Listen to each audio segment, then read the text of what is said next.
Update muna nga tayo sa mundo ng basketball sa Gilas, Pilipinas. Day 1 ng training camp ng Gilas, Pilipinas nagsimula na. Samantalang inilabas na ng FIBA ang kanilang power rankings sa FIBA Asia Cup. Ngunit bago yan, pakipindot naman ang like, subscribe at ang notification bell para updated ka sa susunod kong i-upload. Pakipollow na rin ang aking Facebook page na Pinoy Viral Sports Official. Maraming salamat. Nagsimula na nga ang day 1 ng training camp ng Gilas, Pilipinas. Paghahanda nga ito sa FIBA Asia Cup. At good news dahil mas mahaba-haba na ngayon ang practice ng Gilas, Pilipinas dahil meron pa silang mga ginagawang practice every Monday. Ngunit itong training camp na ito na nga yung pinakaseryoso at mas mahabang training na gagawin ng Gilas, Pilipinas paghahanda sa FIBA Asia Cup. Mukhang seryoso talaga si Coach Tim Cone na makakuha ng panalo ang Gilas, Pilipinas at hindi nga siya papayag na mangulelat tayo sa FIBA Asia Cup dahil mabigat din ang ating mga makakaharap, kabilang na ang ating mga karibal na New Zealand, Chinese Taipei at gayon na rin ang Iraq.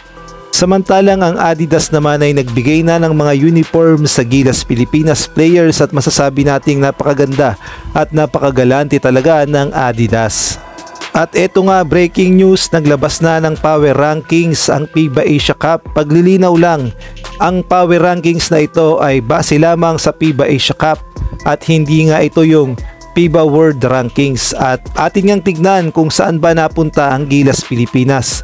Syempre, nauuna ang powerhouse na Australia, pumangalawa ang Japan, pumangatlo ang New Zealand, pang-apat naman ang China, pang-lima ang Iran, pang-anim ang Lebanon, pang-pito ang Jordan at ang Pilipinas nga ay nasa pang-walo at sinundan naman ng South Korea na pang-siyam, pang-sampo ang Qatar, pang-labing isa ang Chinese Taipei, pang-labing dalawa ang Kingdom of Saudi Arabia, pang-labing tatlo ang India, pang-labing apat ang Syria, pang-labing lima ang Iraq at ang panghuli, pang-labing anim ang Guam.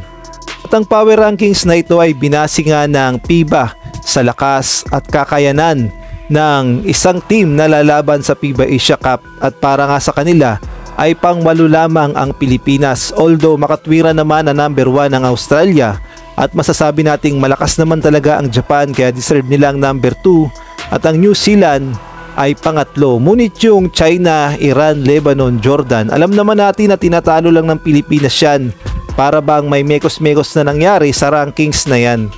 At kung kayo naman ang tatanungin, sa tingin nyo, tama lang ba ang naging power rankings ng FIBA sa FIBA Asia Cup? Sang-ayon ba kayo na pang top 8 lamang ang Pilipinas? Maaari kayong magbigay ng komento sa comment section.